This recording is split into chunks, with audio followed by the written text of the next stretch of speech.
నమస్తే, welcome to I dream. నేను మీ ఝాన్సీ.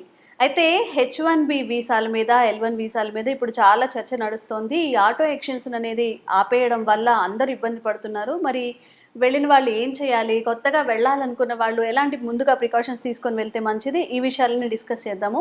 ప్రస్తుతం మనతో ఉన్నారు passport and immigration high court advocate Prithvi గారు. నమస్కారం అండి. నమస్తే ఝాన్సీ. ఏంటి సార్ మన వాళ్ళ పరిస్థితి ఏంటంటారు ఇప్పుడు? మన వాళ్ళ పరిస్థితి అంటే ప్రస్తుతం కొంచెం గడ్డుకాలం అని చెప్పచ్చు యాజ్ ఆఫ్ నౌ. ఈ రోజు తీసుకున్న డిసిషన్ అంటే ఏ రోజుకి ఆ రోజు చూసుకునే న్యూస్ చూసుకునేటువంటి పరిస్థితి అయిపోయింది. మా ఇమిగ్రేషన్ అడ్వకేట్స్ కానీ అక్కడ ఉండే ఇండియన్స్ కానీ, అంటే మీ చూడటం అంటే ఏం లేదు, ఐ డ్రీమ్ ద్వారా మేము చెప్పాల్సింది ఏంటంటే వాళ్ళు ఏ పరిస్థితిలో ఏ సంకట స్థితిలో వెళ్ళిపోయారు అన్నది అని ప్రతిరోజు ఒక న్యూస్. అంటే అక్కడ ఉన్న వాళ్ళు ఇంకా అంత ఇంట్రెస్ట్ లో ఉన్నారు అన్నది ఈజీగా అర్థం అవుతుంది. ఈ రోజున తను తీసుకున్న డిసిషన్ ఏంటంటే ఆటో ఎక్స్టెన్షన్ ఆపేసాడు అనమాట. ఆటో ఎక్స్టెన్షన్ అంటే ఏంటంటే ఇప్పుడు ఒకవేళ ఒక H1B వీసా తీసుకున్నా లేకపోతే L1 వీసా తీసుకున్నా కనుక ఆ వీసా మీద అక్కడ అబ్రాడ్ వెళ్ళిన వాళ్ళు ఎవరైతే ఉన్నారో వాళ్ళు ఆటో ఎక్స్టెన్షన్ అంటే కంపెనీ లేబర్ డాక్యుమెంట్స్ ఏమి ఇవ్వకుండానే కంపెనీ ఎక్స్టెండ్ చేసేస్తుంది ప్రోగ్రామ్. అంటే వాళ్ళు ఉండాల్సిన స్టే 7 years అండ్ 5 years నుంచి ఫర్దర్గా వాళ్ళు ఎక్స్టెండ్ చేసుకోవాలనుకుంటే ఆటోమేటిక్గా ఎక్స్టెండ్ అయిపోతుంది. దీనికి ట్రంప్ ఏం చేశాడంటే పార్లమెంట్ ద్వారా దాన్ని ఇప్పుడు ఆపేసాడని చెప్పచ్చు. అంటే ఆటో ఎక్స్టెన్షన్ అనేది ఇంకా లేదు. అండ్ అగైన్ రెన్యులేషన్ వాళ్ళు చేసుకోవాలి, జనరల్ రెన్యులేషన్ చేసుకోవాలి. అండ్ ఆటోగా వాళ్ళు ఇండియాకి రావాలా, మళ్ళీ ఇండియాకి రావటం ఒక ఎత్తు, లేకపోతే ఆ కంపెనీ అనేది డాక్యుమెంటేషన్ కంప్లీట్ చేయటం అనేది ఒక ఎత్తు. రెండు రకాలుగా ఉంటుంది మళ్ళీ. ఇప్పుడు H1B visa and L1 visa ఉందనుకోండి. H1B వీసా అంటే మీకు తెలియదు ఏం లేదు. H1B వీసా అంటే ఎంప్లాయీ లేకుండా ఎంప్లాయ్మెంట్ కావాలని అబ్రాడ్ వెళ్ళినాడు. L1 అనేవాడు ఆల్రెడీ ఎంప్లాయ్మెంట్ ఇక్కడ ఉంది, ఆ టెక్నికల్ సపోర్ట్ కోసం అని చెప్పేసి అక్కడికి అబ్రాడ్ వెళ్ళిన వాళ్ళు. L1లో మళ్ళీ రెండు రకాలు ఉంటారు, L1A, L1B. L1A అంటే executive and manager cadre, L1B అంటే ఎంప్లాయీ క్యాడర్. వీళ్ళ అసిస్టెన్స్ అక్కడ అవసరం. అంటే ఫర్ ఎగ్జాంపుల్ ఒక బ్యాంకింగ్ సంస్థ ఉంది అనుకోండి. ఒక బ్యాంకింగ్ సంస్థలో అక్కడ ఏమైనా టెక్నికల్ సపోర్ట్ కావాలా, ఇతను ప్రెజెన్స్ కావాలి, ఇతను ఉండి దగ్గరుండి అది కంప్యూటర్ ప్రోగ్రామ్ అనేది దగ్గరుండి చేసుకోవాలా అనేది సపోర్ట్ కావాలనుకున్నప్పుడు L1 వీసాలో ఆల్రెడీ ఉన్న ఎంప్లాయీని తీసుకెళ్తారు అక్కడికి.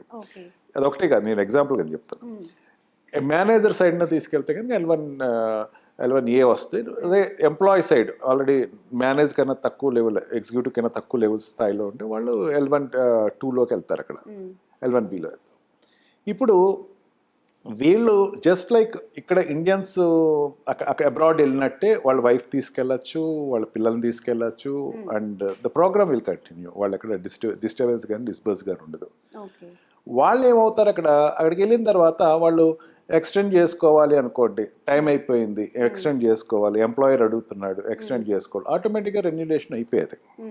దానికి పెద్ద డాక్యుమెంటేషన్ ఉండదు. ఈ లేబర్ ఎక్స్టెన్షన్, లేబర్ డాక్యుమెంట్స్ ఏదైనా ఆ కంపెనీ ఇచ్చిన వెంటనే ఆటోమేటిక్గా ఎక్స్టెన్షన్ చేసేవారు. ఇప్పుడు ఆ ఎక్స్టెన్షన్ అంటే 180 days ఎక్స్టెన్షన్ L1కి and 500 odd days H1B visa వాళ్ళకి ఎక్స్టెన్షన్ ఆపేశారు. ఇప్పుడు H1B వీసా అనేవారు ఎవరు, అక్కడ కొత్తగా జాబ్కి వెళ్తున్న వాళ్ళు. అక్కడ జాబ్ ఉంది, ఇక్కడ మా దగ్గర మనకి టూలెట్ బోర్డ్స్ ఎట్లా ఉందో అట్లా ఇక్కడ జాబ్ ఉంది, జాబ్ రావండి అప్లై చేసిన వాళ్ళు, గ్లోబల్ అప్లికేషన్స్లో తీసుకున్న వాళ్ళ ద్వారా వెళ్ళిన వాళ్ళకి H1B వీసా మీద వెళ్తారు. ఈ రకంగా వెళ్ళిన వాళ్ళు దే కెన్ స్టే, అయిపోయిన తర్వాత they can stay for 1.5 years or so. అయిపోయిన తర్వాత కొత్త దానిలోకి వెళ్ళినా మార్చుకున్నా సరే ఎనీవే 60 days టైం ఉంటుంది. ఎక్స్టెన్షన్ అనేది అక్కడే అప్లై చేసుకుని ఈ 60 days కొత్త ఎంప్లాయ్మెంట్లోకి వెళ్ళిపోయి అక్కడే వాళ్ళు చేసుకోవచ్చు. కానీ ఆటో ఎక్స్టెన్షన్ ప్రోగ్రామ్ అనేది ఆపేశాడు. ఆటో ఎక్స్టెన్షన్ అంటే మీకేమైనా సరే ఎక్స్టెండ్ చేసుకోవాలంటే you come back to your country and then apply for it. Or employee అతని డాక్యుమెంట్, ఎంప్లాయర్ ఎవరైతే ఉన్నారో, నీకు ఉద్యోగం ఎవరైతే ఇచ్చారో అతని డాక్యుమెంటేషన్ అనేది అక్కడ ఎక్స్టెన్షన్ పెట్టుకుని దాని అప్రూవల్ తీసుకుని అప్పుడు నువ్వు ఎక్స్టెన్షన్ చేసుకో. మధ్యలో మళ్ళీ మనం ఇప్పుడు ఇండియాకి వచ్చినప్పుడు ఈ సమ్ ఇన్ ఇయర్స్ అని ఉంటుంది కదా, మళ్ళీ అది ఫస్ట్ నుంచి స్టార్ట్ అవుతుందా? ఫస్ట్ నుంచి ఏం స్టార్ట్ అవుతుంది, అక్కడెక్కడ రెగ్యులేషన్ ఇవ్వలేదు. అది మనం ఏదో దాని గురించి మనం ఎక్కడ, నేను అంటుంది మన అక్కడ ఉండేటువంటి ఎంప్లాయర్స్కి కానీ వీళ్ళకి చెప్తుంది ఏంటంటే మీరేమీ ప్యానిక్ అయిపోండి, మీ ఎంప్లాయర్ చూసుకుంటాడు. But took it granted that your employer is strong. Me employer మీకు గట్టి సపోర్ట్ ఇవ్వాలి ఫస్ట్. అంటే అక్కడ ఇండియన్ కంపెనీస్ లాగా ఎంప్లాయర్ తోటి గొడవ పెట్టుకున్నా సరే కంటిన్యూ చేసి అసలు ఏం పర్లేదు, ఇట్లా కాదు. Be with sure that your employer is very strong supporter for you. దాని ఆటోమేటిక్గా అతని డాక్యుమెంటేషన్ అయితే it will be taken. Labour documents అంటే పెద్దగా ఏముండదు ఝాన్సీ గారు. లేబర్ డాక్యుమెంట్స్ అంటే ఇతనికి ఇచ్చే శాలరీ ఎంత పర్టికులర్ ఇస్తున్నావు, ఇతని ఇంక్రిమెంట్ ఎంత ఇస్తున్నావు, ఇతని రిక్వైర్మెంట్ ఏంటి, నా ప్లేస్లో ఇక్కడ ఇతని రిక్వైర్మెంట్ ఏంటి, ఇతను లేకపోతే నా కంపెనీ నడపడం కష్టం. అందరికీ తెలిసిన విషయం, ఎక్స్పీరియన్స్డ్ పర్సన్కి అండ్ ఆల్రెడీ ఎగ్జిస్టింగ్ ఎంప్లాయర్ తోటి ఉండేటువంటి బాండ్ కానీ అండ్ ఆ స్పేస్ కానీ బయట వాళ్ళతో రాదు కదా. దాంతో ఇతనే నాకు కావాలి అనుకుంటే లేబర్ డాక్యుమెంట్స్ ఎంప్లాయర్ ఇస్తాడు, ఇచ్చిన దాని మీద ఎక్స్టెన్షన్ ఇస్తాడు. ఎక్స్టెన్షన్ ఇచ్చిన తర్వాత ఆటోమేటిక్గా it will be extended. But auto extension అనేది అవ్వదు. సరే ఇది టేక్ ఇట్ యాజ్ గ్రాంటెడ్, నువ్వు ఉన్న పీరియడ్లో అయిపోయింది, ఇక కంటిన్యూ అంటానికి లేదు. డెఫినెట్లీ డాక్యుమెంటేషన్ అవ్వాలి. That is one thing. ఇప్పుడు ఇక్కడ H1B వీసా మీద వెళ్ళిన వాళ్ళు, L1 వీసా మీద వెళ్ళిన వాళ్ళు డిఫరెన్స్ ఉంటుంది ఝాన్సీ. H1B వీసా అనేవాడు ఎవరు? జాబ్ సీకర్, అక్కడ జాబ్ వచ్చింది. L1 వీసాలో వెళ్ళిన వాళ్ళు ఎవరు? L1A L1Bలో కానీ ఆల్రెడీ ఎగ్జిస్టింగ్ జాబ్లో అక్కడికి వెళ్ళిన వాళ్ళు. ఏమవుతుందంటే L1 వీసాలో వెళ్ళిన వాళ్ళు మళ్ళీ షిఫ్ట్ అవుతారు, అక్కడి నుంచి ఇంకో కంపెనీకి వెళ్తారు. అక్కడి నుంచి ఇంకో కంపెనీకి వెళ్ళినప్పుడు ఆవిడ H1B వీసా వస్తుంది, ఎందుకంటే ఆడ జాబ్ సీకర్ కింద వెళ్తాడు కదా. ఇప్పుడు నేనున్నానమ్మా, నేను ఇక్కడ జాబ్కి వచ్చాను, నేను ఇక్కడ జాబ్కి వచ్చిన తర్వాత ఇక్కడ జాబ్ నుంచి ఇంకో జాబ్కి వెళ్ళాలంటే నీ జాబ్ సీకర్నే అవుతాను కదా. అక్కడ మళ్ళీ వాడు H1B వీసా హోల్డర్ ఛాన్స్ తీసుకుంటున్నాడు. అప్పుడు ఏమవుతుందంటే H1B వీసాలో కన్వర్ట్ అయ్యేటప్పుడు ఈ పీరియడ్ ఆ పీరియడ్ అంటే ఇక్కడ వరకు ఒక 7 years ఉంది నా పీరియడ్, ఎగ్జిక్యూటివ్ కింద 7 years ఇచ్చాడు, ఎగ్జిక్యూటివ్ కింద and what you call employee management sector. ఇక్కడ 7 years కంప్లీట్ అయిపోయి 6th yearలో వెళ్ళిపోతే మళ్ళీ H1B వీసాలో 5 years కంటిన్యూషన్ కాదు, ఈ పీరియడ్ కూడా కంటిన్యూ అవుద్ది. నేను ఇక్కడ 2 years చేశాను అనుకోండి, నాకు రిమైనింగ్ పీరియడ్ 5 years ఉంటుంది. 3 years చేశాను అనుకోండి, రిమైనింగ్ పీరియడ్ ఉండి ఎంత పీరియడ్ అయితే అంత పీరియడే ఉంటుంది. H1B వీసాలోకి నేను మళ్ళీ కన్వర్ట్ అయ్యి నేను వెళ్ళేటప్పుడు, అంటే అక్కడ L1 వీసా నుంచి H1B వీసాలోకి వెళ్ళినప్పుడు ఏమవుతుందంటే జనరల్గా మళ్ళీ H1B వీసాలో రిక్వైర్డ్ ప్రొఫార్మా ఏదైతే ఉందో దాని ప్రకారమే H1B క్యాప్లోకి వెళ్ళాలి. అంటే వాడు మళ్ళీ the has to new employer కింద వెళ్ళాలి. ఈ షిఫ్టింగ్లో ఏమవుతుందంటే ఆటో ఎక్స్టెన్షన్ అయిపోద్దేమో అని చెప్పేసి అనుకుంటారు. అక్కడ మాత్రం కాస్త జాగ్రత్తగా ఉండండి. డెఫినెట్లీ అది అంత ఈజీ విషయం అయితే కాదు. ఈ H1B వీసాలోకి వెళ్ళినా L1 వీసాలోకి వెళ్ళినా జనరల్గా ప్రాబ్లం ఎక్కడ వస్తుందంటే వీళ్ళకి గ్రీన్ కార్డ్ దగ్గర వస్తుంది ఝాన్సీ. ఇక్కడికి వెళ్ళిన తర్వాత గ్రీన్ కార్డ్ అప్లై చేస్తారు, గ్రీన్ కార్డ్ లాట్లోకి వెళ్ళి పెట్టుకుంటారు. లాట్లోకి వెళ్ళి పెట్టుకున్న తర్వాత ఆ గ్రీన్ కార్డ్ లాటరీ ప్రకారం 60,000 ప్లస్ 20,000, 60,000 జనరల్గా ఇచ్చేటువంటి green cards, 20,000 extra green cards for the master degrees కోసం గవర్నమెంట్ ఇచ్చేటువంటి ఒక ట్యాబ్లెట్ అది వాళ్ళ గవర్నమెంట్. ఈ లాట్లో పెట్టుకుని అప్లై చేసేటప్పుడు ఏమవుతుందంటే గవర్నమెంట్ ఇక్కడ పట్టుకుంది, ట్రంప్ గవర్నమెంట్. ఇది క్రూషియల్ ఛాన్సీ. ఇక్కడ ఆల్రెడీ ఎగ్జిస్టింగ్ ఉన్న వాళ్ళే తీసుకెళ్ళిపోతున్నారు, వీళ్ళే ఎక్స్టెన్షన్ చేసుకున్నారు, వీళ్ళే తీసుకెళ్ళిపోతున్నారు. వీళ్ళ రీప్లేస్ అయితే నాకు కొంచెం ఈ గ్రీన్ కార్డ్ మీద ఒత్తిడి తగ్గుతుంది. ఇబ్బంది ఏంటి సార్? ఇప్పుడు గ్రీన్ కార్డ్ హోల్డర్స్ ఎక్కువైపోతున్నారనా, లేకపోతే ఎంప్లాయ్మెంట్ తగ్గుతుంది? ఖచ్చితంగా నేను మళ్ళీ లాస్ట్ టైం చెప్పాను, ఇప్పుడు మళ్ళీ చెప్తున్నాను. నాకు వ్యూఎస్ దగ్గర నుంచి కాస్త వ్యతిరేకత వచ్చినా సరే ఖచ్చితంగా నిజం చెప్పాలి. ఇప్పుడు మన కంట్రీకి ఒక ఏలియన్ కంట్రీ వాళ్ళు వచ్చారనుకోండి, వాళ్ళ పాపులేషన్ ఎక్కువైతే మనం ఊరుకుంటామా?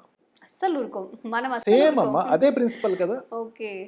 అమెరికాలో కూడా ఉన్న పాపులేషన్ కదా 40 crores 30 crores ఉన్న పాపులేషన్లో వీళ్ళు ఎక్స్ట్రా బాగా అబ్నార్మల్గా పెరిగిపోతున్నారు అంటే ఖచ్చితంగా ఒక వాట్ వి కాల్ ఒక స్టాప్ లైన్ ఉండాలి కదా. ఎందుకొరకు? ఆపర్చునిటీస్ అమ్మ. ఇప్పుడు ఏమన్నాడు, L1 వీసాలో కానీ H1B వీసాలో కానీ రిక్వైర్డ్ ఉన్న వాళ్ళని తీసుకొస్తున్నాను అన్నాడు. దాంట్లో ఇన్నర్ లైన్ తీసుకున్నాడు ట్రంప్. కానీ అక్కడ ఉండేటువంటి మగా అని చెప్పేసి మేక్ అమెరికా గ్రేట్ అమెరికా అని చెప్పి స్లోగన్ తోటి నగ్గినటువంటి ట్రంప్ టీం ఏమందంటే, మీరు ఇక్కడ ఎవరిని తీసుకుంటున్నారు? రిక్వైర్డ్ అయిన వాళ్ళు తీసుకుంటున్నారు. ఇండియా నుంచో, చైనా నుంచో, ఫ్లోరిడా నుంచో, మెక్సికో నుంచో తీసుకుంటున్నారు. రిక్వైర్డ్ ఉన్న వాళ్ళు ఆల్రెడీ ఇక్కడ ఉన్న వాళ్ళకి అన్ఎంప్లాయ్మెంట్ పెరిగిపోట్ల, వాళ్ళకి అసలు తగ్గించండి. లోకల్ ఎంప్లాయీస్కి ఆపర్చునిటీ ఇవ్వండి, ఎంప్లాయ్మెంట్ పెంచండి. దౌర్భాగ్యం ఏంటంటే అక్కడ మనకి ఈ కంప్యూటర్ ఆపరేటర్స్ కానీ లేకపోతే కంప్యూటర్ ప్రోగ్రామ్ కానీ సైన్స్ అండ్ టెక్నాలజీలో వెళ్ళిన వాళ్ళు స్టెమ్ ప్రోగ్రామ్స్ ద్వారా వెళ్ళిన వాళ్ళు అంటారు. ఈ స్టెమ్ ప్రోగ్రామ్గా వెళ్ళే వాళ్ళు అక్కడ చదవరు. లోకల్ వాళ్ళు ఏం చేస్తారు, ఇండియన్స్ మన పిల్లోడు పుట్టాడు అనుకోండి ఏమంటామని, ఇంజనీర్ పుట్టాడు రా అంటాం. అక్కడ అట్లా ఉండదు. అక్కడ పెరిగి పెద్ద అయిన తర్వాత ఏం చదువుతారా అంటే నేను పొయిటరీ రాస్తానంటాడు. లేకపోతే నేను డ్రాయింగ్ వేస్తానంటాడు. ఇక్కడ ఇండియన్ పేరెంట్కి అది మాట చెప్పారనుకోండి, అసలు నీకు నాకు సంబంధం లేదు, బయటికి వెళ్ళిపోతుందంట. ఎందుకు పనికిరాని ఎందుకు పనికిరాని చదువులు నీకెందుకురా అని చెప్పేసి అంటారు. కానీ ఇంజనీర్స్ మనకి ఇక్కడ ఉన్నారు ఎక్కువ, ఇక్కడ డాక్టర్స్ ఇక్కడ ఎక్కువ ఉన్నారు, సైన్స్ బయోకెమిస్ట్రీ బయోఫిజిక్స్ వాళ్ళు ఇక్కడ ఎక్కువ ఉన్నారు. వీళ్ళని మీరు అందరినీ తీసుకొచ్చేస్తున్నారు, వీళ్ళందరూ ఇండియా ఇక్కడ ఏదవుతున్నారు, అక్కడ ఉండేటువంటి లోకల్ వాళ్ళకి వాళ్ళు కాంపిటేటర్ అవుతారు అని చెప్పేసి ఒక ఉద్దేశంతో దీన్ని తగ్గించాలి అని ట్రంప్ ఏం చేస్తున్నాడంటే తనకి సపోర్ట్ ఇచ్చినటువంటి ఆ సిటిజన్స్కి తన వీళ్ళని తగ్గిస్తాను నేను, ఈ రావటం అనే రిస్ట్రిక్షన్ తగ్గిస్తాను, ఉన్నవాళ్ళు ఏదో రకంగా ఇక్కడ నుంచి వెళ్ళిపోవాలన్న ఫీల్ క్రియేట్ చేస్తాను అన్న దాంతో ఈ డిసిషన్స్ అన్ని తీసుకున్నాడు. ఓకే, మరి ఏం చేయాలి సార్ దీనికి? ఏంటి సొల్యూషన్? ఏంటి? ఇంకేం లేదా? కమ్ బ్యాక్ టు ఇండియా అంతేనా? అంతే. L1 ఉన్న వాళ్ళకి ప్రాబ్లం లేదు కదమ్మా, ఆడికి అక్కడ ఎంప్లాయ్మెంట్ ఉంటుంది, ఇక్కడే ఉంటుంది. H1B వాళ్ళ దగ్గర ప్రాబ్లం వస్తుంది. H1B వీసా అయినా అక్కడ ప్యాకేజ్ ఎక్కువ ఉందని చెప్పేసి ఏదో పరిగెత్తుకుని వెళ్ళే కన్నా try your job here only. ఇప్పుడు అనే దాన్ని ఇప్పుడు యుఎస్లోనే మీరు ఏం కంగారు పడకండి అమ్మ ఝాన్సీ, ఈ రోజు అనుకున్నాం ఫిబ్రవరి, ఈ రోజు అనుకున్నాం, మళ్ళీ ఇంకొక మీట్లో మనం కలుసుకున్నప్పుడు అనుకుందాం. దానికి ఒకని 64 lakh ఇండియన్ డాలర్స్ తన ఎక్స్పెండ్ చేస్తున్నాడు ఏఐని పెంచడం కోసం, కంప్యూటర్లో ఆర్టిఫిషియల్ ఇంటెలిజెన్స్ పెంచడం కోసం. ఎంప్లాయీస్ ఎక్కడి నుంచి వస్తారు? ఇండియా నుంచే కదా కావాలా. కొన్నాళ్ళు ఆగితే మళ్ళీ మనల్నే పిలుస్తారు. మీరు ఈ లోపల ప్యానిక్ అయిపోకండి, ఎక్కడి నుంచి ఏదో పారిపోయి వచ్చేసాను ఫీలింగ్ రాకండి. Take proper documentation, take precautions and approach to the advisors and get your position clear first. అందుకని దానికి ఏదో మీరు ఏదో అయిపోతుంది ఇట్లాంటిది ఏం లేదమ్మా. డెఫినెట్లీ మన రిక్వైర్మెంట్ ఇంకా పెరుగుతుంది. అనే దాని మీద ఎక్కువ ఫోకస్ చేస్తుంది. ఆటోమేటిక్గా ఇండియన్ ఎంప్లాయీస్ వాళ్ళకి కావాలి. ఖచ్చితంగా there will be a good news in future. That is not end as of now. మీ సజెషన్స్ అన్ని నిజంగా చాలా హెల్ప్ఫుల్ అవుతాయి sir. Thank you. Thank you very much.